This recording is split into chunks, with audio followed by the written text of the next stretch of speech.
আসসালামু আলাইকুম সবাইকে। আমি ডক্টর নাদিয়া সুলতানা। আমাকে একটু কনফার্ম করবেন আমাকে দেখা যাচ্ছে এবং শোনা যাচ্ছে কিনা।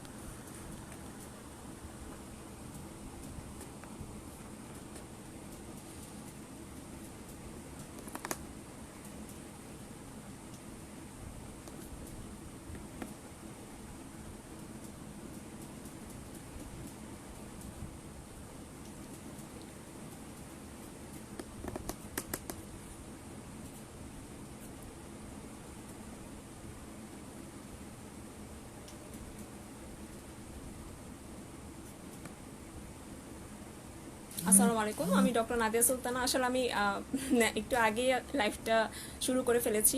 আহ, স- আমাকে একটু কনফার্ম করবেন আমাকে দেখা যাচ্ছে এবং শোনা যাচ্ছে কিনা।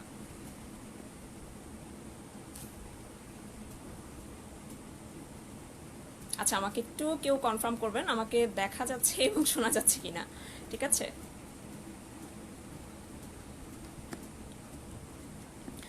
আচ্ছা, বেসিক্যালি হচ্ছে আজকে আমরা যে বিষয়টি নিয়ে আলোচনা করব সেটা হচ্ছে পাবলিক হেলথ। বাংলাদেশের বাংলাদেশে আমরা কিভাবে পাবলিক হেলথে ক্যারিয়ার করতে পারি এই বিষয়টি নিয়ে বেসিক্যালি আমি আলোচনা করব। এছাড়া এক্সিস মেডিকেল স্কুলকে অনেক ধন্যবাদ। কারণ হচ্ছে আমরা যারা স্টুডেন্ট আছি তারা যে সকল স্যারদের বুকস পড়েছি সেই সকল স্যার ম্যাডামদের এখন হচ্ছে আপনার লেকচারগুলো পাচ্ছি। তো আমি কখনো আশা করি না যে বেঁচে থাকা অবস্থায় আমি এরকম স্যার ম্যাডামদের ডিরেক্টলি লেকচারগুলো শুনতে পারবো। এই জন্য আমি পুরো এক্সিস মেডিকেলের স্কুলের পুরো টিমকে ধন্যবাদ জানাচ্ছি যে এরকম একটা সুযোগ, এরকম একটা প্ল্যাটফর্ম আমাদেরকে তৈরি করে দেওয়ার জন্য। তো আমি সবাইকে রিকোয়েস্ট করবো যারা এই লাইভটি দেখছেন, যারা যারা মানে আপনাদের শুভাকাঙ্ক্ষী বা স্টুডেন্ট বা যারা রুমমেট আছেন, ফ্রেন্ডস আছেন, তাদেরকে একটু মেনশন করে দিবেন যাতে করে সবাই আমরা একসাথে লাইভটি দেখতে পারি। ঠিক আছে, আমরা কিছুক্ষণ সময় নিব। কিছুক্ষণ সময় নেওয়ার পর যখন আপনারা একটু কনফার্ম করবেন তখন আমি লাইভটা স্টার্ট করব, ডিসকাশনটা করা স্টার্ট করবো। আসলে লাইভটা তো স্টার্ট হয়েছে, ডিসকাশন করা স্টার্ট করব। তো প্রথমে আসলে এখন করোনা মহামারীর জন্য আমরা এখন আসলে অনেকেই খুব ইন্টারেস্ট ফিল করছি যে পাবলিক হেলথে ক্যারিয়ারটা করা যায় বা জিনিসটা কি, জিনিসটা নিয়ে কিভাবে চিন্তা করা যায় ইন ফিউচার। স্পেশালি আমার এই ভিডিওটা শুধুমাত্র বিজ্ঞানারদের জন্য, কারণ হচ্ছে কি যারা আমার মতন একটু বুড়া হয়ে গেছেন আই গেস তারা সবাই জানে এই ব্যাপারগুলা। কিন্তু যারা হচ্ছে কি স্টুডেন্ট, যারা ফাইনাল ইয়ারে পড়ছেন, এক বছর পর পাশ করবেন, কিংবা যারা ইন্টার্নশিপ করছেন, তাদের আসলে একটু ধারণার দরকার যে আমরা আসলে কিভাবে আমাদের ক্যারিয়ারটাকে গুছাতে পারি কিংবা প্ল্যান করতে পারি। কজ উইথাউট প্ল্যান আপনি আপনার আসলে হুট করে কোনো ডিসিশন নিয়ে লাইফে সাকসেসফুল হওয়াটা একটু টাফ। কিন্তু যদি আপনি একটা প্ল্যান ওয়াইজ আগান যে হ্যাঁ আচ্ছা আমি এই প্ল্যান করছি, এভাবে আমাকে আগানো উচিত, তাহলে দেখবেন আপনার প্ল্যানিং ওয়াইজ আপনি যখন আগাবেন তখন আপনার জন্য খুব ইজি হয়ে যাবে যে আপনি কিভাবে আগালে আপনার পোস্ট গ্রাজুয়েশনটা বলেন বা ডিসিশনগুলো নেওয়া ইজি হতে পারে। তো পাবলিক হেলথ সম্পর্কে আমাদের সবার একটা ভুল ধারণা, সেটা হচ্ছে গিয়ে কমিউনিটি মেডিসিন হচ্ছে গিয়ে পাবলিক হেলথ। কিন্তু আমি সবাইকে জানাতে চাই অ্যাকচুয়ালি কমিউনিটি মেডিসিন হচ্ছে পাবলিক হেলথের একটা খুবই ছোট অংশ। পাবলিক হেলথ একটা বিশাল বড় একটা জিনিস, এটা শুধু কমিউনিটি মেডিসিন না। সো এই ভুল ধারণাটা আমারও ছিল, আই গেস আমাদের মোটামুটি সবারই আছে। সো এই ভুল ধারণা থেকে আমাদের আগে বের হয়ে আসতে হবে যে public health community medicine same জিনিস না। আরেকটা জিনিস হচ্ছে সবাই বলে যে পাবলিক হেলথে আসলে খুব একটা পড়াশোনা করতে হয় না, আমরা হচ্ছে গিয়ে এভাবেই না পড়ে রিসার্চার হয়ে যাওয়া যায়। এটা সম্পূর্ণ ভুল ধারণা। পাবলিক হেলথ এমন একটি সাবজেক্ট যেখানে আপনার মরার আগ পর্যন্ত আপডেটেড থাকতে হবে। কারণ আপনি আপনি যখন একজন রিসার্চার এবং সায়েন্টিস্ট হিসাবে কাজ করবেন, আপনাকে সারা বিশ্বের সব ঘটনার বা আপনি যে সাবজেক্টের প্রতি ইন্টারেস্টেড সেই সাবজেক্টে যদি আপনি অ্যাডভান্স না থাকেন, তাহলে আপনি কোনো আবিষ্কারমূলক কাজ করতে পারবেন না। সো আপনাকে সবসময় আপডেট থাকতে হবে এই বিষয়টি জানার জন্য যে আচ্ছা ঠিক আছে এই জিনিসটা হয়েছে, এরপরে কি হতে পারে, এরপরে কি হতে পারে। যদি আমি করোনাকে এক্সাম্পল দিই, দেখেন এখন করোনাকে ভ্যাকসিন বানানো হচ্ছে, এটার এগেনস্টে ওষুধপত্র বানানো হচ্ছে। যারা করছে, যে রিসার্চাররা করছেন, তারা কিন্তু আমাদের থেকে অ্যাডভান্স দেখে তারা এই কাজগুলো করতে পারছেন। সো পাবলিক হেলথ মানে মোটেও পড়াশোনা করতে হবে না, এই ভুল ধারণা নিয়ে বসে থাকবেন না। যদি আপনি পাবলিক হেলথে কেরিয়ার করতে চান, আপনাকে মনে রাখতে হবে আপনাকে সবসময় আপডেট থাকতে হবে, সবসময় পড়াশোনার মধ্যে থাকতে হবে। সো আই গেস একটা নির্দিষ্ট সংখ্যক মানুষ আমার লাইভে অ্যাড হয়েছে, আমি একটু একটু করে স্টার্ট করি। তো আজকে আমি পাবলিক হেলথের এই সেশনটি 3টা টপিকস পুরোপুরি ইলাবোরেট করে বলার চেষ্টা করব। এক নম্বর হচ্ছে যে আপনি পাবলিক হেলথে ক্যারিয়ারটা কোথা থেকে করবেন বাংলাদেশে, সেটা কি সরকারি ইনস্টিটিউশন থেকে করবেন না বেসরকারি ইনস্টিটিউশন থেকে করবেন। তো প্রথমে বলে রাখি, সরকারি ইনস্টিটিউশন বলতে আমরা হচ্ছে গিয়ে বিএসএমইএমইউ কর্তৃক স্বীকৃতিপ্রাপ্ত বিএসএমইএমইউ, নিপসম, ডিএমসি, এমএমসি এই ইনস্টিটিউশনগুলোকে বুঝি।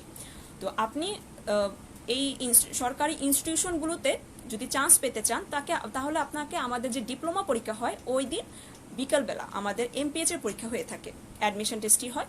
ওই অ্যাডমিশন টেস্টটিতে আপনাকে পাশ করে দেন আপনাকে আপনার এমপিএইচ কোর্সটা স্টার্ট করতে হবে। এখন আসি বেসরকারিতে। আপনি কখন বেসরকারি ইনস্টিটিউশনটি মানে পছন্দ করবেন।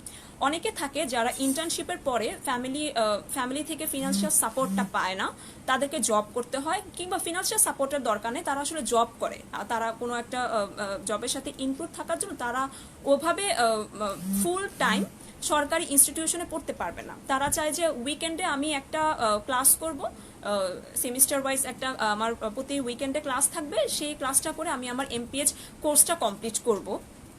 তো তারা হচ্ছে গিয়ে বেসরকারি ইনস্টিটিউশনে ভর্তি হতে পারেন। খুব ভালো ভালো ইনস্টিটিউশন বাংলাদেশে আছে। এক নাম্বার আমি অবশ্যই বলবো এনএসইউর কথা, খুবই ভালো, অনেক বছর ধরে তাদের এমপিএইচ ফ্যাকাল্টি রয়েছে। এছাড়া state university, Northern university, AIUB, তো এই ইউনিভার্সিটিগুলোতে এছাড়া আরও আছে। হ্যাঁ, আমার হয়তোবা আরও কয়েকটা ইনস্টিটিউশন অ্যাড হবে। এই ইনস্টিটিউশন থেকে আপনি প্রাইভেট এই ইনস্টিটিউশনগুলো থেকে আপনি এমপিএইচ কমপ্লিট করতে পারবেন। ইউজুয়ালি প্রাইভেটে ইয়ারলি 2টা কি 3টা সেশন থাকে। সো আপনার এক সেশন যদি মিস করেন, আপনি পরবর্তী সেশনে অ্যাডমিশন নিতে পারবেন। এখন আসি আমি সরকারি ইনস্টিটিউশনগুলোর কথা। সরকারি ইনস্টিটিউশনে ইন্টার্নশিপের পরে আপনি যদি শুরু করতে চান, আপনাকে এইটা সবসময় মাথায় রাখতে হবে, সরকারি ইনস্টিটিউশন ফুল টাইম 9টা থেকে 5টা আপনি কোনো জব করতে পারবেন না, আপনাকে ক্লাস করতেই হবে। এবং এখানে মানে ক্লাস করার সময় আপনি অ্যাবসেন্ট থাকলে আপনি কোর্স আউট হয়ে যাওয়ার চান্স সবসময়ই থাকে। সো আপনি যখন সরকারি ইনস্টিটিউশনে যাবেন, এমপিএইচ এর জন্য প্রিপারেশন নেবেন, সেটার কিছু প্রোটোকল আছে, সেইগুলো আমি এখন বলার চেষ্টা করছি। এক নম্বর হচ্ছে গিয়ে এমপিএইচ এর পরীক্ষাটি মার্চে হয়ে থাকে প্রতি বছরের শুরুতে। তো মার্চের ইউজুয়ালি হচ্ছে কোনো একটি শুক্রবার দিন হয়। আমাদের ডিপ্লোমা পরীক্ষাটা সকালে হয়, এমপিএইচ এর পরীক্ষাটি হয় আপনার বিকালবেলা 3:30 থেকে 5টা পর্যন্ত। এখন এর 1 মাস আগে আমাদের ফর্ম ফিল আপ হয়ে থাকে।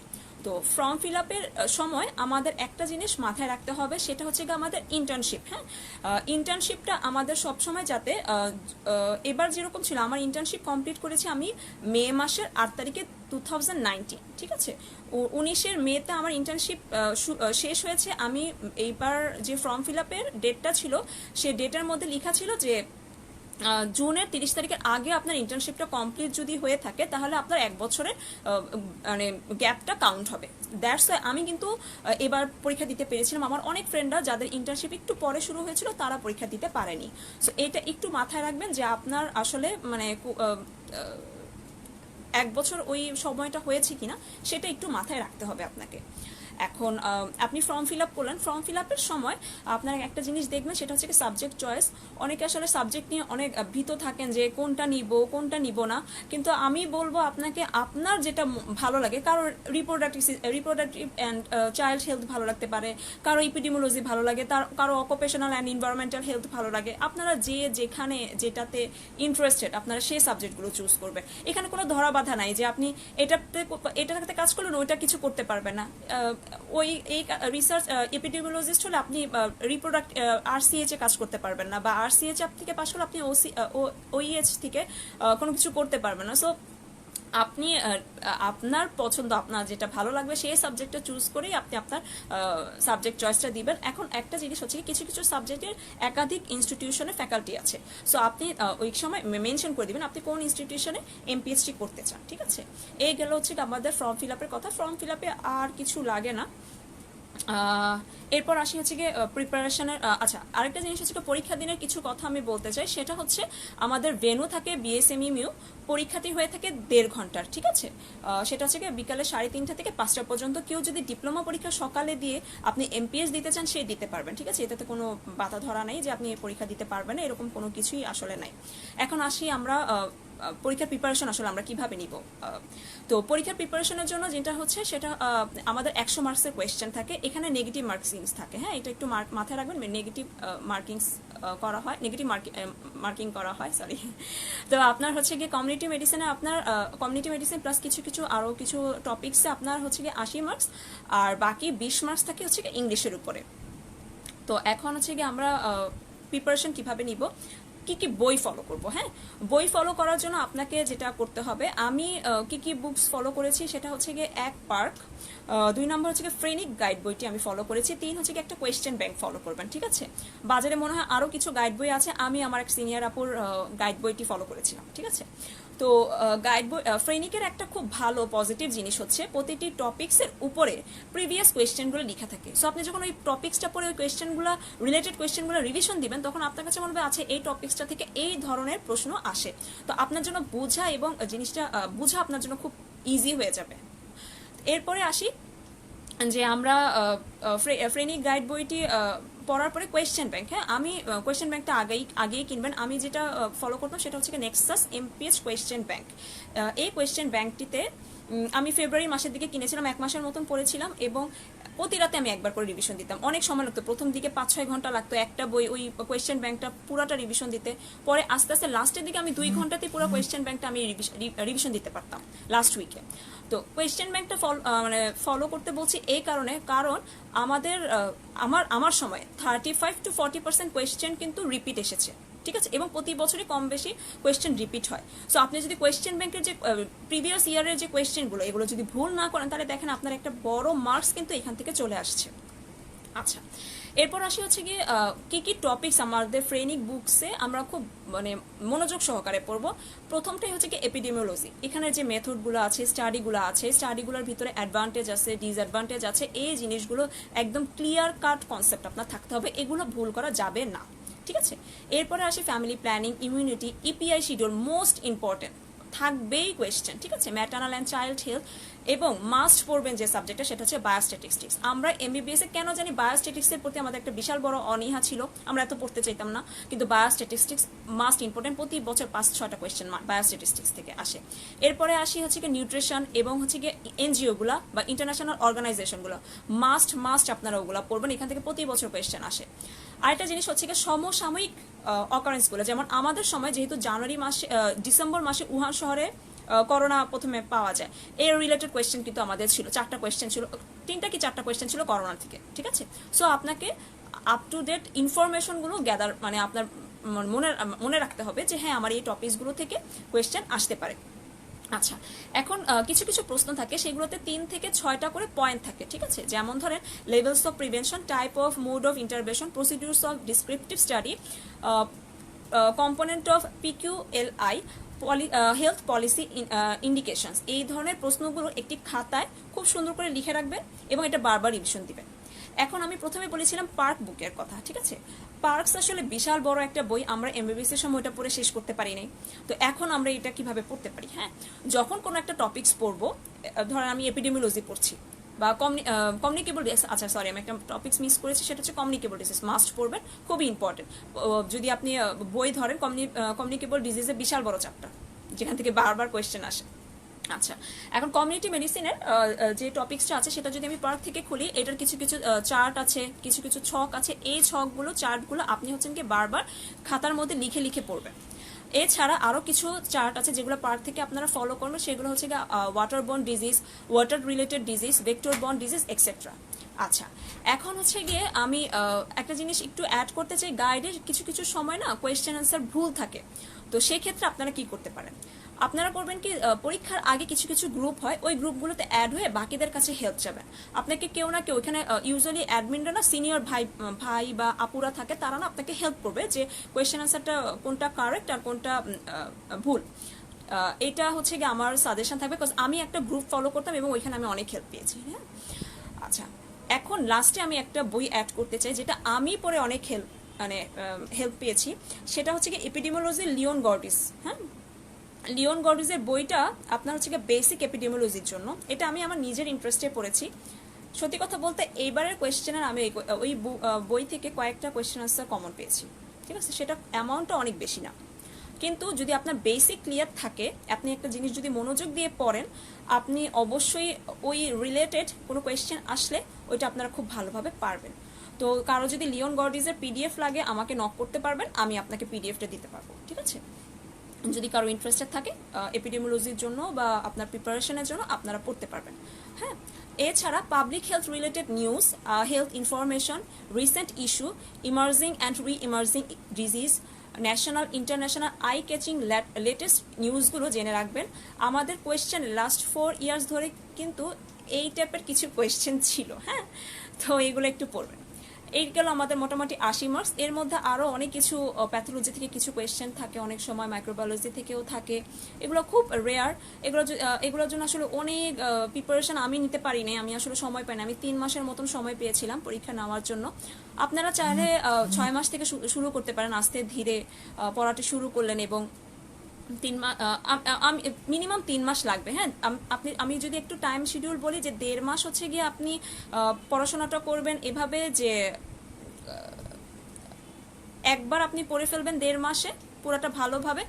দেন হচ্ছে গিয়ে আপনি পড়াশোনা করবেন, রিভিশন দিবেন, বারবার রিভিশন দিবেন, কোয়েশ্চেন ব্যাংক সলভ করবেন, বারবার রিভিশন করবেন, পার্ট বাই পার্ট করে আপনি রিভিশন দিবেন এবং কোয়েশ্চেন ব্যাংক সলভ করবেন।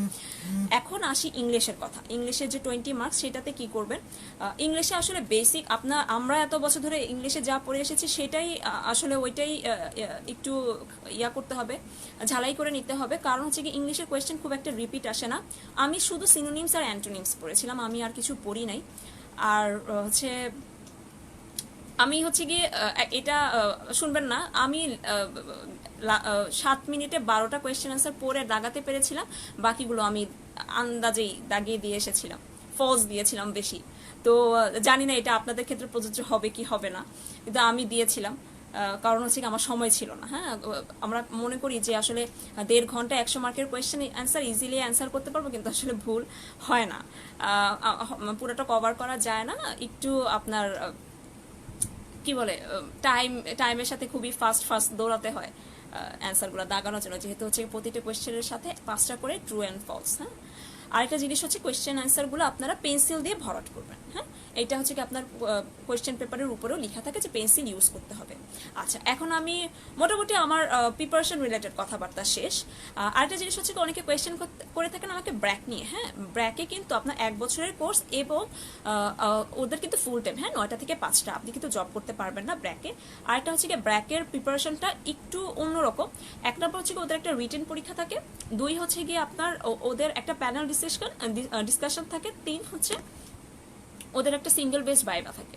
সো ব্র্যাকের প্রসিডিউরটা একটু ডিফারেন্ট। ওদের সার্কুলারটা সেপ্টেম্বর অক্টোবর মাসে হয় এবং নভেম্বরের দিকে ওদের পরীক্ষাটা হয়। জানুয়ারি থেকে ওদের প্রতি বছরের সেশন, 1 বছরের ওদের সেশন।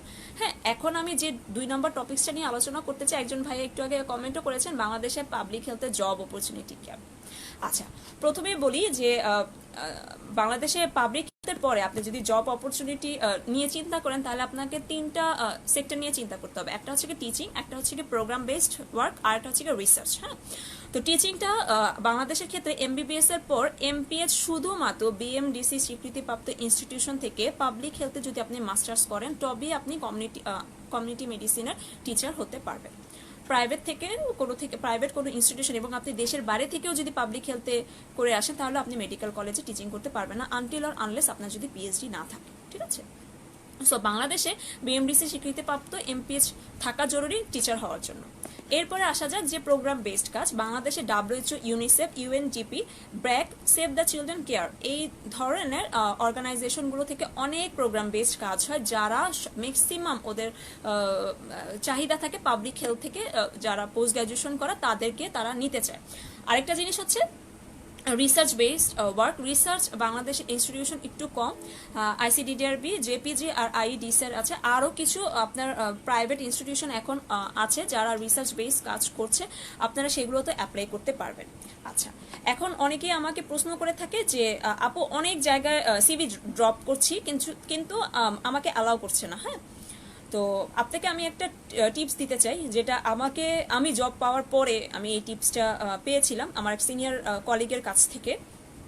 সেটা হচ্ছে, ধরেন একটা জবের সার্কুলার হলো, 4টা ক্রাইটেরিয়া আছে। ধরেন তার এমবিবিএস থাকা লাগবে, এমপিএস থাকা লাগবে, 3 বছরের ট্রেনিং থাকা লাগবে এবং 3 বছরের ওয়ার্কিং এক্সপিরিয়েন্স থাকা লাগবে, আর হচ্ছে পেপার পাবলিকেশন। সাপোজ আপনার এমপিএস নাই বা 3 বছরের এক্সপিরিয়েন্স নাই, আপনি হচ্ছেন গিয়ে ফর্ম ফিল আপ তাদেরকে আপনারা হচ্ছেন গিয়ে করলেন, সিভি ড্রপ করলেন। হ্যাঁ, দেখা যাবে কি যখন আপনারা সিভিটা ড্রপ করেছেন, ওদের যে সিস্টেম থাকে, সিস্টেমে এই 4টা ক্রাইটেরিয়া আপনাদেরকে খুঁজতে থাকবে। হ্যাঁ, ওদের সিস্টেম আপনার প্রোফাইলের মধ্যে এই 4টা ক্রাইটেরিয়া খুঁজবে, একটা নাই আপনি সিস্টেম থেকে আউট। এই জন্য হচ্ছে গিয়ে আপনাদেরকে কেউ কিন্তু আপনারা সিস্টেম থেকে আউট করে যাচ্ছেন, আপনাদেরকে আর কেউ কল করছে না জবের জন্য। হ্যাঁ, অনেকে বলে যে আপু ইন্টারভিউতেই ডাকে নাই বা রিটেন পরীক্ষাতেই ডাকে নাই, এই একটা কারণে যে হচ্ছে আমরা সিস্টেম থেকে আউট হয়ে যাচ্ছে, বিকজ আমাদের একটা ক্রাইটেরিয়া নাই, এরকম হয়। আরেকটা জিনিস হচ্ছে আরেকটা কি যেন বলবো, হ্যাঁ, আরেকটা যদি আপনার যে কোনো জায়গায় আমরা যারা বিজ্ঞানার, হ্যাঁ, ইন্টার্নশিপের পরপর যারা আছি তারা না কি করি, একটা খুব রাফ একটা সিভি বানাই বা স্যার ম্যাডামদের কাছে খুঁজতে থাকি, যে জানতে থাকি সিনিয়র ভাই ব্রাদারদের কাছে কিভাবে সিভি বানাবো, কিভাবে সিভি বানাবো। কেন ভাই, আপনি ইউটিউবে থাকেন, গুগলে থাকেন, সার্চ করেন, অনেক ভালো ভালো সুন্দর সিভি ওখানে আছে, ওখান থেকে একটা চয়েস করুন এবং অবশ্যই সিভি 1 থেকে 1.5 পেজ এর বেশি করবেন না। আমার প্রথম সিভি 3 পেজের ছিল, এটা দেখলে আমি এখনো হাসি। সো সিভি হচ্ছে গিয়ে এত বেশি ব্রড করবে না, আগাছা যা আছে, আবর্জনা যা আছে সব কাটছাট করে একদম স্পেসিফিক একটা সুন্দর করে সিভি বানাবেন, ঠিক আছে? আচ্ছা, একজন কোয়েশ্চেন করেছেন কমিউনিটি নিউট্রিশন নিয়ে জানতে চাচ্ছি। আচ্ছা, ঠিক আছে আপু, দেশের বাড়ি এমপিএইচ এর ভ্যালু কেমন? আচ্ছা, আমি এই নিয়ে কথা বলবো। আচ্ছা, কমিউনিটি নিউট্রিশন নিয়ে কথা হচ্ছে, সেটা হচ্ছে গিয়ে নিউট্রিশনিস্ট বাংলাদেশে বা সারা বিশ্বে এখন খুবই ডিমান্ড। সো আপনি কমিউনিটি নিউট্রিশন থেকে পাস করার পর আপনি চাকরি পান না পান, আপনি হচ্ছেন একটা চেম্বার খুলতে পারবেন, চেম্বারের পেশেন্ট দেখতে পারবেন, এটা হচ্ছে আপনার একটা পজিটিভ থিং। হ্যাঁ, আপনি এই কাজটি করতে পারবেন। আচ্ছা, আরেকজন দেখেছে আপু দেশের বাইরে এমপিএইচ এর ভ্যালু কেমন? আচ্ছা আচ্ছা, আমি এই কোশ্চেন অ্যান্সারটা দিচ্ছি একটু। হ্যাঁ, প্রথমে হচ্ছে যেটা হচ্ছে সিভি কথাটা বললাম, ইন্টার্নশিপের সময় না আমাদের কিছু জিনিস প্রিপেয়ার করে রাখা উচিত। আরেকটা হচ্ছে গিয়ে যে কোনো জবে অ্যাপ্লিকেশনের সময় আমাদের রিকমেন্ডেশন লেটার চাই।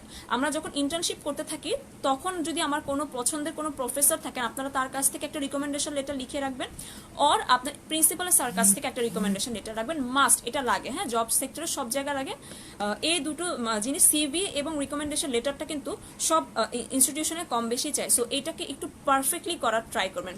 সিভি হচ্ছে কি আমাদের প্রোফাইল পিকচারের মতন, ভালো লাগলে ফ্রেন্ড রিকোয়েস্ট পাঠাই, ভালো লাগলে ফ্রেন্ড রিকোয়েস্ট পাঠাই না, কাইন্ড অফ দ্যাট। তো জোকস করলাম, যাই হোক, এটা সিরিয়াসলি নেবেন না। সেটা হচ্ছে কি আপনার সিভিটা ভালোভাবে করবেন। আরেকটা হচ্ছে কি আপনার রিকমেন্ডেশন লেটারটা, এটা মোটামুটি সব জায়গায় চাই। আরেকটা হচ্ছে এই যে অর্গানাইজেশনগুলোর নাম আমি বললাম, এই অর্গানাইজেশনগুলোতে যখন ঢুকবেন তখন দেখবেন যে ওদের ভ্যাকেন্সি বা সার্কুলার থাকে। হ্যাঁ, প্রায় সার্কুলার দেয় ওরা। আপনি যদি ওদের সিস্টেমে পুরাটা সুন্দরভাবে ফিল আপ করেন এবং ওদের যে ভ্যাকেন্সির যে ক্রাইটেরিয়াগুলো এগুলো ফুলফিল করেন, ওরা আপনাকে কল করবে, মাস্ট করবে, ঠিক আছে? সো আপনাকে এটা মাথায় রাখতে হবে। বাংলাদেশে job opportunity day by day বাড়ছে। এখন করোনা সিচুয়েশনে দেখুন অনেকগুলো প্রজেক্ট হচ্ছে, অনেকগুলো প্রজেক্ট আসতেছে, ইন ফিউচার আরও আসবে, যেহেতু বাংলাদেশে সব থেকে বেশি করোনা পেশেন্টও আছে। তো ইন ফিউচার প্রজেক্ট আসার চান্স হচ্ছে গিয়ে বেশি। পার্মানেন্ট জব পাওয়ার জন্য কি কি করতে হবে? ম্যাক্সিমাম জব হচ্ছে গিয়ে কন্ট্রাকচুয়াল জব, হ্যাঁ। পার্মানেন্ট জব পাওয়ার জন্য হচ্ছে গিয়ে ওদের একটা নির্দিষ্ট এক্সপিরিয়েন্স থাকতে হবে, আপনার প্রমোশন হতে হবে এবং একটা নির্দিষ্ট পজিশনে যাওয়ার পর আপনার পার্মানেন্ট জব হবে। ইন্টার্নশিপের কতদিন পর? এমপিএইচ এর জন্য অ্যাপ্লাই করা যাবে 1 বছর পর। আচ্ছা, এরপর আমি 3 নম্বর টপিকসটা নিয়ে কথা বলবো, সেটা হচ্ছে গিয়ে বাইরে আসলে এমপিএইচ এর কি অপরচুনিটি, এই ব্যাপারটা নিয়ে আমি একটু আলোচনা করতে চাই। আমরা যারা বিগিনাররা আছি তারা এমপিএইচ এর পরে অনেকে দেশের বাইরে অ্যাপ্লাই করে থাকে। আমি করেছিলাম নরওয়েতে, আমার নরওয়েতে হচ্ছে কি স্কলারশিপ হয়েছিল, করোনার জন্য আমি যাইনি। আরেকটা জিনিস হচ্ছে কি আমার নিপসমে হয়ে গিয়েছিল, দ্যাটস আমি নরওয়েতে যাইনি। এখন আপনি দেশের বাইরে যখন করবেন, আমি মোট 18টা ইউনিভার্সিটি খুঁজে খুঁজে খুঁজে তাদের ইয়াতে গিয়েছে, ওয়েবসাইটগুলোতে গিয়েছি, তাদেরটা খুঁজেছি যারা তারা আসলে কি কি ক্রাইটেরিয়া চাচ্ছে, তারা কি কি ক্রাইটেরিয়া ফুলফিল করলে হচ্ছে কি তাদের এখানে অ্যাপ্লাই করা যাবে, হ্যাঁ। এই জিনিসগুলো দেখতে হবে। 1, 2, আপনি যে দেশে যেতে চাচ্ছেন সে দেশে আসলে যে জায়গাটা থাকতে চাচ্ছেন তার আশেপাশে বসবাসযোগ্য কোনো জায়গা আছে কিনা, খাবার দাবারের কি অবস্থা, যানবাহনের কি অবস্থা, চলাচলে আপনার কোনো অসুবিধা হবে কিনা, এই ব্যাপারগুলো আপনাকে মাথায় রাখতে হবে, হ্যাঁ। আমরা মনে করি যে না, আচ্ছা একটা ইনস্টিটিউশনে ভর্তি হয়ে গেলাম তাহলেই তো হলো, ব্যাপারটা কিন্তু মোটেও তা না। আপনি একা যাবেন, আপনি ওইখানে একা সার্ভাইভ করবেন। সো একটু গবেষণা করবেন, হ্যাঁ। প্রতিটি ইউনিভার্সিটির ওয়েবসাইটে যাবেন। ধরেন আমি নরওয়ে আর সুইডেনে চেষ্টা করেছিলাম, তো নরওয়েতে আমি ইউনিভার্সিটিগুলোর নামগুলো খুঁজেছি, প্রতিটি ইউনিভার্সিটির পেজে আমি ওয়েবসাইটে গিয়েছি। দেন আমি দেখেছি যে ওদের আইএলস লাগে, হ্যাঁ, আইএলস মাস্ট লাগবে। আইএলসটা আপনি দেখবেন যে ওদের স্কোরটা কত, হ্যাঁ। এক এক ইউনিভার্সিটিতে এক এক আইএলস এবং টোফেলের নাম্বার থাকে, আপনি ওইটা খুঁজে বের করবেন যে কোথায় ওরা কত চাচ্ছে বা ওই ইউনিভার্সিটি কত চাচ্ছে, এটা খুঁজে বের করে এরপর হচ্ছে কি আপনারা ইমেল করবেন এবং অ্যাকর্ডিং টু দ্যাট আপনি হচ্ছে কি একটার পর একটা প্রসিডিউর যখন স্টেপ বাই স্টেপ মেনে চলবেন, ওদের এখানে অ্যাপ্লিকেশনের ফর্ম থাকবে যে আপনি এখানে অ্যাপ্লাই করতে পারবেন। এরপরে কিন্তু এক এক ইউনিভার্সিটিতে এক এক রকমের ডিমান্ড থাকে, হ্যাঁ, পেপারস রিলেটেড বা প্রসিডিউর রিলেটেড। তো আপনাকে আগে নিজে খুঁজে বের করতে হবে যে আপনি কোন ইউনিভার্সিটিতে আপনি অ্যাব্রোডে পড়াশোনা করতে চান, সেটা এমএসসি হোক কিংবা এমপিএইচ হোক, হ্যাঁ। দেশের বাইরে এমপিএইচ এর কি ভ্যালু, বাংলাদেশ এবং দেশের বাইরে সব জায়গায় রিসার্চারদের যথেষ্ট ভ্যালু। আপনাকে লেগে থাকতে হবে, আপনাকে পরিশ্রম করতে হবে, আপনাকে মানে জিনিসটাতে প্রতি ভালোবাসা থাকা লাগবে। আপনি যদি বলেন যে আচ্ছা আমি 3-4 বছর ক্লিনিক্যাল সাইডে ছিলাম, এখন আমার ভালো লাগছে না তাই পাবলিক হেলথে চলে এসেছি, ব্যাপারটা মোটেও তা না। পাবলিক হেলথে অনেক কষ্ট করতে হয়, অনেক যেহেতু হচ্ছে গিয়ে আপনি একদমই রিসার্চ বেস কাজগুলো একটু ডিফিকাল্ট, ক্লিনিক্যাল সাইডগুলো থেকে একটু অন্যরকম। সো আপনাকে হচ্ছে গিয়ে জেনে বুঝে এই প্রফেশনে আসলে আসতে হবে, হ্যাঁ। তো আর দেশের বাইরের আরেকটা জিনিস হচ্ছে কি পাবলিক হেলথের সাথে এমপিএইচ, বাংলাদেশে এমপিএইচ করার পরে আপনার একটা পজিটিভ হচ্ছে কি আপনি যদি দেশের বাইরে এমএসসির জন্য ট্রাই করেন না, আপনার খুব ইজিলি এমএসসি হয়ে যাবে এবং কি আপনি ডিরেক্টলি পিএইচডি নিয়েও দেশের বাইরে যেতে পারবেন। এটা একটা খুব বড় একটা পজিটিভ থিং যে আপনি বাংলাদেশ থেকে এমপিএইচ করে আপনি হচ্ছে দেশের বাইরে যাচ্ছেন, হ্যাঁ।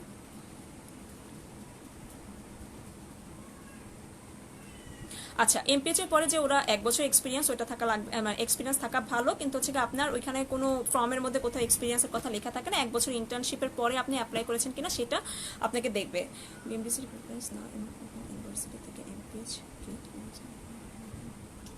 হ্যাঁ, করা যাবে। আপনি হচ্ছেন গিয়ে যে কোনো প্রাইভেট ইউনিভার্সিটি বা হচ্ছে গিয়ে প্রাইভেট ইউনিভার্সিটি থেকে বা ব্র্যাক থেকে যদি আপনি এমপিএইচ কমপ্লিট করেন, এরপরে হচ্ছে গিয়ে আপনি যে কোনো অর্গানাইজেশনে কাজ করতে পারবেন, হ্যাঁ। এটা নিয়ে কোনো সমস্যা নেই।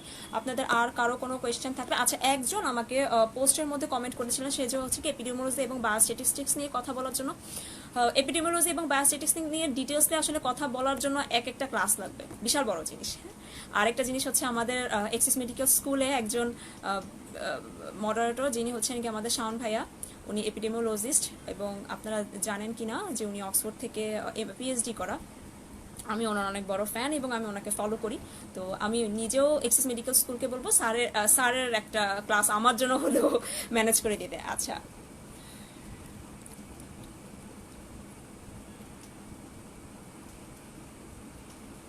থার্ড ইয়ারে কিভাবে পড়াশোনা করবেন? আচ্ছা, থার্ড ইয়ার থেকে না, আপনি হচ্ছেন কি প্রফগুলোতে অনেক ভালো মার্কস পান, কারণ হচ্ছে কি যখন আপনি দেশের বাইরে এমএসসির জন্য ট্রাই করবেন, কিছু কিছু ইউনিভার্সিটি আছে যেখানে হচ্ছে আপনার 3 প্রফের মার্কসের উপর ডিপেন্ড করে আপনাকে স্কলারশিপ দিবে, হ্যাঁ। এন্ট্রান্স যে স্কলারশিপটা তারা আপনার মার্কসের উপর ডিপেন্ড করে দিবেন, হ্যাঁ। সো আপনি ভালো করে পড়াশোনা করুন, second prof, third prof, fourth, চারোটাই হচ্ছে কি ভালো মার্কস পান, as much as possible marks উঠান, তাহলে হচ্ছে আপনার জন্য স্কলারশিপ পাওয়াটা ইজি হবে। আর যদি বাংলাদেশে আপনি ক্যারিয়ার করতে চান তাহলে হচ্ছে কি এখন চোখ কান বন্ধ করে পড়াশোনা করেন, এবং কমিউনিটি মেডিসিনটা ভালো করে আয়ত্তস্থ করার ট্রাই করেন। অনেক কোয়েশ্চেন আমাদের থার্ড ইয়ার থেকে আসে। হ্যাঁ, আমরা এখন মনে হয় সেকেন্ড প্রফের না, সেকেন্ড প্রফের কমিউনিটি মেডিসিন চলে গিয়েছে। সেকেন্ড প্রফের অনেকগুলো টপিক্স থেকে কিন্তু আমাদের এমপিএইচ এর অ্যাডমিশন টেস্টের টপিক্স রিলেটেড। সো আপনি একটু পড়াশোনা করলে আপনি পেরে যাবেন। গভর্নমেন্ট থেকে এমপিএইচ করলে প্রাইভেট মেডিকেলে অ্যাসোসিয়েট হওয়ার অপরচুনিটি কেমন? হ্যাঁ, আপনি ডিরেক্টলি হচ্ছে গিয়ে অ্যাসিস্ট্যান্ট এপি এবং অ্যাসোসিয়েট প্রফেসর হওয়ার চান্স হচ্ছে গিয়ে 100%। আমি এটা বলেছি, হ্যাঁ, ভিডিও শুরুতে বলেছিলাম যে সরকারি ইনস্টিটিউশন থেকে আপনার এমপিএইচ করা থাকলেই আপনি বাংলাদেশে টিচিং করতে পারবেন। আপু, বাংলাদেশ থেকে এমপিএইচ করে পিএইচডির জন্য কোথায় অ্যাপ্লাই করলে ভালো হবে? ডিপেন্ডস ভাইয়া, আপনি কোথায় করতে চাচ্ছেন। আপনি পিএইচডির জন্য কিন্তু আমাদের যেটা করতে হয় সেটা হচ্ছে কি আমাদের বিভিন্ন প্রফেসরদের কাছে মেইল পাঠাইতে হয়। তো আপনি যে সাবজেক্টে ইন্টারেস্টেড সেই সাবজেক্টের একজন প্রফেসরকে আপনি মেইল করবেন এবং তাকে অ্যাপ্লাই করবেন যে আপনি তার কাছে পিএইচডি করতে চান এই টপিকসে, এরকম বিষয়গুলো। ব্যাপারটা যখন আপনি পাবলিক হেলথে এমপিএইচ শেষে আপনি নিজেই বুঝে যাবেন যে আপনাকে পিএইচডির জন্য কিভাবে অ্যাপ্লিকেশন করতে হবে। হ্যাঁ, আচ্ছা আপু, এমপিএইচ এর মধ্যে কোনো সাবজেক্টটা ভালো হবে? গুড কোয়েশ্চেন, কিন্তু কোয়েশ্চেনটার অ্যান্সার আমি প্রথমে দিয়েছিলাম। সেটা হচ্ছে কি আপনার যে সাবজেক্টে ইন্টারেস্ট। হ্যাঁ, আপনি যদি এপিতে ভালো, আপনার পছন্দ, আপনি এপিডেমিওলজিতে যেতে পারেন, আপনার হসপিটাল ম্যানেজমেন্ট যেতে পারেন। প্রতিটা সাবজেক্টে এক একটা থেকে এক একটা ভালো। আপনার প্যাশন কোথায় সেটা হচ্ছে গিয়ে আপনার উপর ডিপেন্ড করবে। যে সাবজেক্টে কাজ করে আপনি বেশি স্বাচ্ছন্দ্য বোধ করবেন সেই সাবজেক্টটা চুজ করবেন। সরকারিভাবে আপু 70,000 টাকার মতন খরচ হয়, আর বেসরকারিতে 1.5 লক্ষ থেকে 3 লক্ষ টাকার মতন খরচ হয়ে থাকে। কিন্তু বেসরকারিতে কি হয় আমি যতটুকু জানি, এনইসিউতে আপনার রেজাল্টের উপর, আপনার রেজাল্ট যদি খুব ভালো থাকে তারা হচ্ছে গিয়ে 50% স্কলারশিপ দেয়। আমি এনইসিউটা জানি, বাকিগুলোতে আসলে আমি শিওর না। আচ্ছা, আর ডিউরেশন সরকারি এবং বেসরকারি দুটোর ক্ষেত্রে হচ্ছে গিয়ে 1.5 বছর, আর শুধু ব্র্যাকে 1 বছর।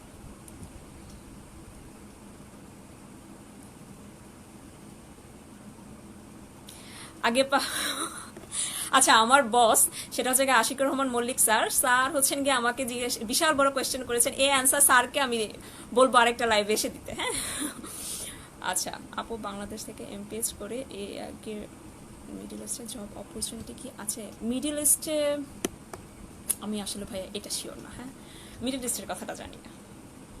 কোর্সের টাইম ডিউরেশনটা ঠিক কতক্ষণে? 1.5 বছর থেকে 1.5 বছর। হ্যাঁ, সরকারিতে 1.5 বছর, প্রাইভেটেও 1.5 বছর, শুধু ব্র্যাকে 1 বছর।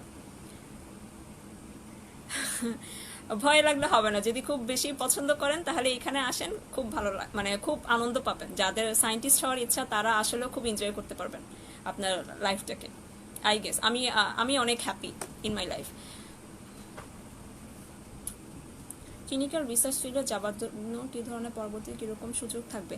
রিসার্চ ফিল্ডে যাওয়ার জন্য আপনার প্রথমে হচ্ছে পাবলিক হেলথে ক্যারিয়ার অবশ্যই করতে হবে। এরপরে হচ্ছে কি আপনি আপনার পছন্দ মতন যে রিসার্চ ইনস্টিটিউশনগুলো আছে, যেমন আইসিডিডিআরবি, জেপিজি এবং আইইডিসিআরএ, এগুলোতে অ্যাপ্লাই করে ওইখানকার কোনো প্রজেক্ট বেজে আপনি কাজ করতে পারবেন। বাংলাদেশে এগুলোর অনেক অনেক প্রজেক্ট হয়, অনেক ফ্যাসিলিটিস থাকে, এই প্রজেক্টগুলোতে আপনি এখানে কাজ করতে পারবেন। দেশের বাইরের ভ্যালু অনেক। হ্যাঁ, দেশের বাইরে হচ্ছে কি আপনি এমপিএইচ করে ওখানে হচ্ছে কি আপনি জব পাবেন। ওখানে এমএসসি করার পরে আপনি ওইখানকার রিসার্চ অ্যাসিস্ট্যান্ট হিসেবে চাকরি পাবেন এবং ওখানে আপনি পরবর্তী আপনার জবটাকে আস্তে আস্তে প্রমোশন হয়ে আপনি হচ্ছে গিয়ে কাজ কি বলতে পারেন, আপনার ক্যারিয়ারটাকে ওখানে বিল্ড আপ করতে পারবেন। আচ্ছা, একজন লিখেছেন এমএসসি ইন গ্লোবাল হেলথ কোনটা বেশি ভালো হবে? ভালো খারাপ হচ্ছে কি কোনোটাই ভালো খারাপ না। আপনি যে সাবজেক্টে করে আপনার নিজের মতন করে আপনার ক্যারিয়ারটাকে বিল্ড আপ করতে পারবেন, দুটাই ভালো। আমি এখন পাবলিক হেলথে করছি, আমি নরওয়েতে হচ্ছে গিয়ে গ্লোবাল হেলথে চান্স পেয়েছিলাম, মানে স্কলারশিপ পেয়েছিলাম। সো এটা টোটালি ডিপেন্ড করে যে আপনি কোনটাতে ইন্টারেস্টেড। আমি ভাইয়া না, মাহবুব আলম। আমি এই কোয়েশ্চেন অ্যান্সারটা বলেছি। হ্যাঁ, একটু ভিডিওটা প্রথম থেকে দেখবেন। আপু, হ্যাঁ, জন হপকিন্সে চান্স পাওয়ার জন্য আচ্ছা, ইউএসএতে জন্য হচ্ছে গিয়ে আপনারা ইউনিভার্সিটি ওয়েবসাইটে গিয়ে একটু ক্রাইটেরিয়াগুলো দেখবেন। ওদের জিআরই লাগে, আর অনেক কিছু লাগে। কি কি সাবজেক্ট চয়েস আছে এগুলো অনুযায়ী, সাবজেক্ট আছে কি কি প্রসিডিউর আছে, এগুলো ফুলফিল করবেন। 2 নাম্বার হচ্ছে আপনার কম্পিটিশনটা হবে হচ্ছে গিয়ে ইন্ডিয়া, পাকিস্তান, জাপান, এই টাইপের এই ওরিয়েন্টেড কান্ট্রিগুলোর সাথে। সো আপনাকে নিজেকে ওভাবে বিল্ড আপ করতে হবে। হ্যাঁ, বেশ ভালোই কম্পিটিশন ওই জায়গাটাতে। জাহাঙ্গীরনগর ইউনিভার্সিটিতে এমপিএইচ আমি নট শিওর।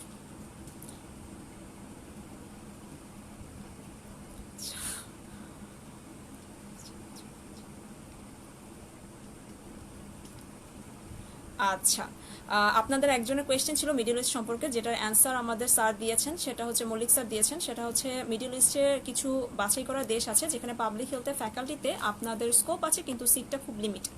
সো অনেক হার্ডওয়ার্ক করতে হবে ওই সিটগুলো পাওয়ার জন্য। আর যদি কারো কোনো কোয়েশ্চেন থাকে আমাকে বলতে পারেন। আমার মোটামুটি বলা শেষ, অনেক তাড়াতাড়ি মনে হয় লাইফটা করে ফেললাম।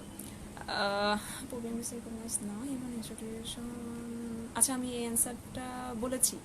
হ্যাঁ, বলেছি আপনি জব করতে পারবেন, অর্গানাইজেশনগুলোতে জব করতে পারবেন। ফুয়াদ হোসেন হাসান, আপনি জব করতে পারবেন, ডাব্লিউএইচও এগুলোতে জব করতে পারবেন। আর কারো কোনো কোয়েশ্চেন থাকলে বলতে পারেন। আর আমি এক্সিস মেডিকেল স্কুলকে রিকোয়েস্ট করব আমাদের সিনিয়র যে আজিজুর রহমান স্যার, শাওন স্যার, ওনাদের ক্লাস আমাদের জন্য অ্যারেঞ্জ করে দেন। আমারও সুবিধা, ওনারা অনেক এক্সপিরিয়েন্স পারসন, ওনাদের কাছ থেকে অনেক নলেজ আমি গ্যাদার করতে পারবো। পাবলিক হেলথ, আচ্ছা, এমপিএইচ করে এসে বাংলাদেশে হচ্ছে আপনি গভর্নমেন্টে কোথাও কিছু করতে, আপনি যদি বিসিএস হোল্ডার হন দেশের বাইরে এসে আপনি আবার বিসিএস এর জব কন্টিনিউ করতে পারবেন, আপনার ওইখানে আবার অপরচুনিটি আছে। যদি আপনি বিসিএস হোল্ডার না হন সেক্ষেত্রে হচ্ছে আপনাকে এনজিওগুলোতে কাজ করতে হবে বা ইউনিভার্সিটিগুলোতে আপনার ফ্যাকাল্টিতে টিচার হতে পারবেন, কিন্তু কোনো মেডিকেল কলেজে আপনি টিচিং হিসেবে জয়েন করতে পারবেন না। কোন জায়গায় ভালো চান্স আছে এখন হচ্ছে গিয়ে ইউকে বেস সবগুলো কান্ট্রিতে ভালো, ইউএসএতেও অনেক অপরচুনিটি আছে।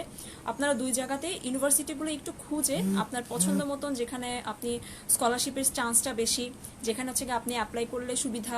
অনেকের আত্মীয় স্বজন থাকে, হ্যাঁ, অনেকের আত্মীয় স্বজন থাকে, তারা কিন্তু পছন্দ করেন যে আমার আত্মীয় স্বজনদের দেশে গিয়ে আমি পাবলিক হেলথে ক্যারিয়ারটা করব, তো আপনারা সেটাও করতে পারবেন।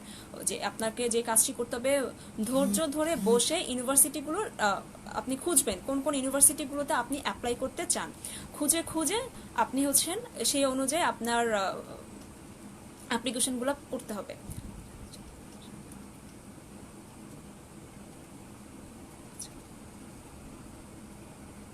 জি আপু, এমএসসি করা যাবে এবং বাংলাদেশ কিছু কিছু ইন্টারন্যাশনাল স্কলারশিপ থাকে, এই স্কলারশিপগুলোতে আপনি অ্যাপ্লাই করতে পারবেন এবং ফুল স্কলারশিপে কিন্তু বাংলাদেশের অনেকে আপনার এমএসসি করছেন। জি, বাইরের দেশের জব পারবেন আপনি যখন এমএসসি কোনো ইনস্টিটিউশন থেকে করবেন, এরপরে হচ্ছে কি আপনার ওইখানকার যে অর্গানাইজেশনগুলো আছে ওগুলোতে আপনি জবের জন্য অ্যাপ্লাই করবেন এবং ইনশাল্লাহ আপনার যদি ডেডিকেশন থাকে এবং আপনার ওয়ার্ক এক্সপিরিয়েন্স যদি ভালো থাকে তারা অবশ্যই আপনাকে জবে নিবে। গভর্নমেন্ট ইউনিভার্সিটি আপনার বিএমডিসি স্বীকৃতপ্রাপ্ত বিএসএমইউ, নিপসম, ডিএমসি, বিএসএমইউ ইউনিভার্সিটির আন্ডারে যে কটি ইনস্টিটিউশন আছে সেই ইনস্টিটিউশনগুলো থেকে, বাকি আমার আসলে জানা নাই। একজন জিজ্ঞেস করেছেন জাহাঙ্গীরনগর ইউনিভার্সিটির কথা, আমি এটা সম্পর্কে আসলেও জানি না, এটা আমার জানতে হবে। জি ভাইয়া, রাফসান করিম, হ্যাঁ, এনইসিউতে একটা রিটেন এক্সাম হয় আমি যতটুকু জানি।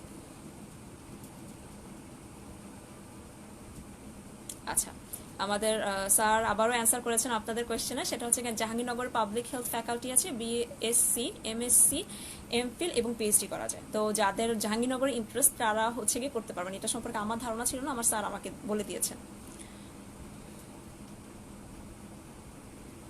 ফার্স্ট ইয়ারের স্টুডেন্টদের জন্য বলবো অনেক ভালো করে পড়াশোনা করেন, কারণ হচ্ছে প্রফগুলোর মার্কসের উপর ডিপেন্ড করে আপনার স্কলারশিপ। আপনি যদি প্রফে ভালো মার্কস পান আপনি স্কলারশিপ ইজিলি পাবেন। রাশিয়া সম্পর্কে কোনো আইডিয়া নেই, আমি ইউকে আর ইউএস একটা ভালো জানি। রাশিয়াতে আপনি হচ্ছে গিয়ে এপিএইচ করতে পারবেন, পিএইচডির জন্য অ্যাপ্লাই করতে পারবেন, অনেক স্কোপ আছে। চীন, জাপানেও আছে, কিন্তু আমি কখনো অ্যাপ্লাই করিনি। আমার সাথে কাউকে পাইও নি। সবার বেশিরভাগ আসলে কোনো দেশে গিয়ে সেটেল হওয়ার ইচ্ছা, তো সবাই ইউকে, ইউএসএ বেসড, অস্ট্রেলিয়াতে ট্রাই করে। বাংলাদেশ ইউনিভার্সিটি কাজ করে। জি, আমাদের স্যার অ্যান্সারটা দিয়েছে, হ্যাঁ, কিছু কিছু স্কোপ আছে, বাট সিট খুব লিমিটেড। আপনি পারবেন, বাট খুব লিমিটেড সিট।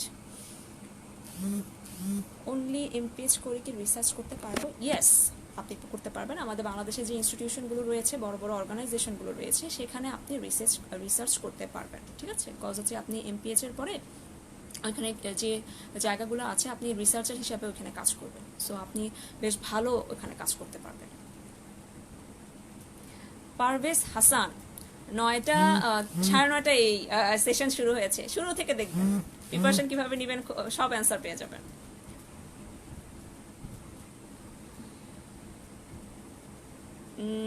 আমি যতটুকু জানি না, মেডিকেলের টিচার হওয়া যাবে না।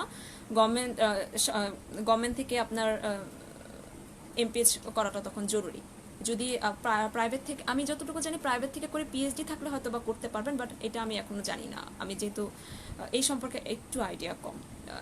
প্রাইভেট বাংলাদেশের জন্য বিএমডিসি স্বীকৃতিপ্রাপ্ত ইনস্টিটিউশন ছাড়া ওরা এমপিএইচ কাউন্ট করে না, মানে মেডিকেল কলেজগুলো। হ্যাঁ আপু, ইউকে এমপিএইচ ব্যাপারে একটু বলবেন প্লিজ, কোন ইউনিভার্সিটিতে ভালো হবে, প্লাস স্কলারশিপ অ্যাভেলেবেল। আচ্ছা, আমি একটু বলেছিলাম, সেটা হচ্ছে কি আবারও বলছি। ইউকেতে এমপিএইচ করার জন্য আপনি হচ্ছে নাকি ওদের, আপনার যেখানে ইচ্ছা, যে ইউনিভার্সিটিগুলোর ইচ্ছা, এটা একটা লিস্ট করবেন, তাদের ওয়েবসাইটগুলোতে যাবেন, ওইখানে ওরা কী কী ক্রাইটেরিয়া চাচ্ছে সেই ক্রাইটেরিয়াগুলো ফিল করার ট্রাই করবেন। সেভাবে যদি আপনি অ্যাপ্লাই করেন, অবভিয়াসলি আপনার হবে, আপনাকে হচ্ছে কি ওরা ইন্টারভিউর জন্য ডাকাবে। এক, দুই নাম্বার হচ্ছে কি স্কলারশিপ কীরকম আপনার, ওরা কিছু কিছু জায়গায় আমি যেটা দেখেছি, আমি যেখানে অ্যাপ্লাই করেছিলাম সেখানে আমি যেটা দেখেছি সেটা হচ্ছে কি আমার 3 প্রফের নাম্বার ওরা কাউন্ট করে 75 আপ হয়েছে কিনা, 75-এর সমান বা তার আপ হয়েছে কিনা এটা দেখেছে। যদি হয় তারা হচ্ছে কি আমাকে একটা এন্ট্রান্স স্কলারশিপ দিয়ে থাকে। আমি অবশ্য ফুল স্কলারশিপ পেয়েছিলাম, কিন্তু করোনার জন্য যেতে পারিনি, ফ্যামিলি থেকে পারমিশন দেয় নাই। পাবলিক হেলথে ক্যারিয়ার পার্সন না।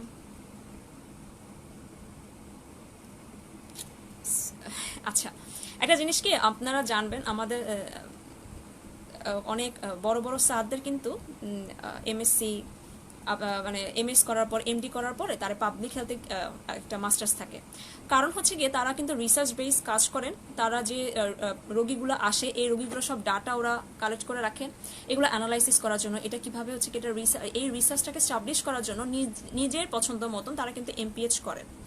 তো যদি আপনি ধরেন আপনি পাবলিক হেলথে কেরিয়ার করতে চাচ্ছেন না, কিন্তু আপনার এই যে ডাটা অ্যানালাইসিসটা, এটা যদি আপনি জেনে রাখতে পারেন, আপনি ধরেন আপনি ইন্টারনাল মেডিসিনের স্পেশালিস্ট হলেন, তখন কিন্তু আপনার এটা আপনাকে অনেক হেল্প করবে। আপনি আপনার যে ডাটাগুলো আছে এগুলো অ্যানালাইসিসের জন্য আপনার অন্য কারোর কাছে যেতে হবে না, আপনি নিজে নিজে করতে পারবেন। সো ইটস ইম্পর্টেন্ট, আপনি চাইলে এগুলো শিখে রাখতে পারবেন।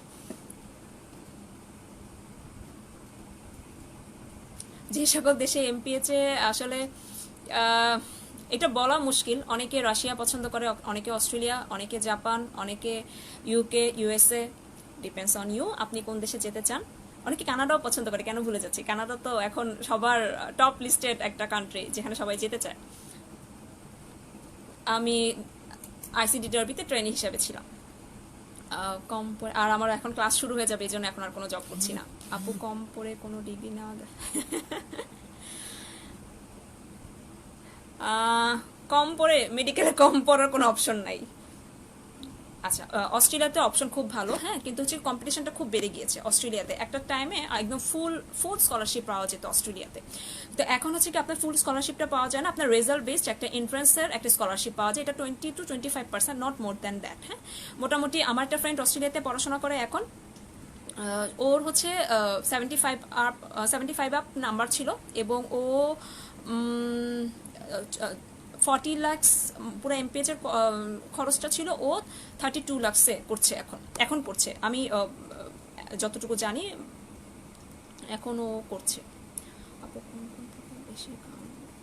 প্রতিটা কোনো কোনো মার্কসে আসলে ইয়ে না, আপনার প্রতিটা মার্কসে কত পার্সেন্ট পাচ্ছেন প্রতিটা ইয়াতে, সেটা হ্যাঁ সব প্রফে 75% পাওয়া লাগবে, সব প্রফ মিলিয়ে আর কি গড়টা হচ্ছে গিয়ে 75% পেতে হবে। অনেক জায়গায় হচ্ছে গিয়ে, অনেক ইনস্টিটিউশন ইন্ডিভিজুয়াল প্রফে দেখে, অনেক জায়গায় হচ্ছে গিয়ে পুরোটা গড় করে 75% দেখে। আপনার এক একটা ইনস্টিটিউশনে ইউকেতে, এক একটা ইউনিভার্সিটিতে কোথাও 6.5, কোথাও 7। আপনি যে ইউনিভার্সিটিতে অ্যাপ্লাই করতে চাচ্ছেন সেই ইউনিভার্সিটিতে কত চাচ্ছে আইএলটিএস, সেটা একটু দেখে নেবেন। আচ্ছা, আমি বলবো হচ্ছে গিয়ে 1 বছর ওয়েট করে আপনি হচ্ছে গিয়ে এমপিএইচ নিপসম থেকে করেন, বা বিএসএমইউ মানে বিএমসি স্বীকৃতপ্রাপ্ত ইনস্টিটিউশন থেকে করেন, এটা আমার পার্সোনাল পছন্দ। কিন্তু আমার একজন আপু আছেন যে এনএসইউ থেকে এমপিএইচ করে এখন হচ্ছে ইউকেতে এমএসসি কমপ্লিট করে ওইখানকার একজন রিসার্চ অ্যাসিস্ট্যান্ট হিসাবে আছেন। সো কোনোটাই খারাপ না, আপনার লাক আপনাকে কোথায় নিয়ে যাবেন আপনি জানেন না।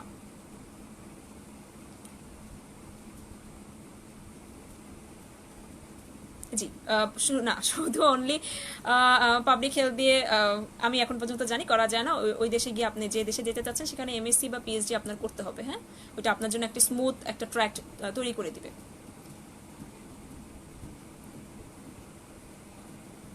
ওকে, আমার মোটামুটি বলা শেষ। আশা করি আপনারা উপকৃত হয়েছেন আমার সেশনটাতে। আরেকটা জিনিস হচ্ছে কি আমি একটু অ্যাড করতে চাই। অনেকের হয়তোবা উপরে হয়তোবা কোয়েশ্চেন চলে গিয়েছে, আমি অনেকের কোয়েশ্চেনের অ্যান্সার হয়তোবা দিতে পারিনি, আমি খুবই দুঃখিত। আমি চেষ্টা করব কমেন্টগুলো পড়ে পড়ে আমি প্রত্যেকের কমেন্টের অ্যান্সার দিয়ে দেওয়ার জন্য। আরেকটা জিনিস হচ্ছে যারা আমি এই ভিডিওটা শুধুই বিগিনারদের জন্য করেছি, তো বিজ্ঞানারদেরকে বলবো যারা ফিফথ ইয়ারের এবং ফাইনাল প্রফ দিয়েছেন বা ইন্টার্নশিপে আছেন তাদের জন্য বলবো যে আপনাদের নিজেদের পথটা আপনারা নিজেরা সিলেক্ট করেন। আপনি যদি ভাবেন যে আমি পাবলিক হেলথে কেরিয়ার করবো, আপনি 10 বছর পর নিজেকে কোথায় দেখতে চান, কোন দেশে দেখতে চান, কিভাবে দেখতে চান, এটা প্ল্যান এখন করুন, রাইট নাও করুন, করে আপনি সেই প্ল্যান ওয়াইজ আগাতে থাকেন, তাহলেই দেখবেন আপনি সাকসেসফুল হচ্ছেন। আরেকটা কথা হচ্ছে যে যারা ফিফথ ইয়ারের নিচে, ফার্স্ট ইয়ার থেকে যারা ফিফথ ইয়ার পর্যন্ত আছেন তাদেরকে আমি বলবো প্রতিটা প্রফ আপনারা খুব ভালো করে দেন, মার্কসগুলো ভালো পাওয়ার চেষ্টা করুন, কারণ হচ্ছে কি এই মার্কসের উপরে অনেক ইউনিভার্সিটি আপনাকে স্কলারশিপ দেয়, ঠিক আছে? সো আপনাকে একটু মার্কসটা ভালো পেতে হবে। আপু ইন্টার্ন চলাকালীন ব্র্যাকে এমপিএইচ করা কি পসিবল? ফুল টাইম তো পসিবল না, 9টা থেকে 5টা।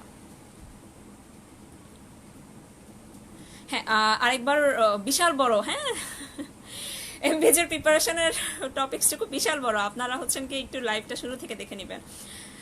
আবার কবে লাইভে আসবেন? যখন এক্সিস মেডিকেল স্কুল আবার আমাকে আবার দেখাবে তখন আবার আসবো। হ্যাঁ, আচ্ছা, আশা করি সবাই ভালো থাকবেন, সুস্থ থাকবেন এবং করোনাতে সেফলি থাকবেন, স্পেশালি আপনার বাবা মার যত্ন নেবেন। হ্যাঁ, সবাইকে ধন্যবাদ, আসসালামু আলাইকুম।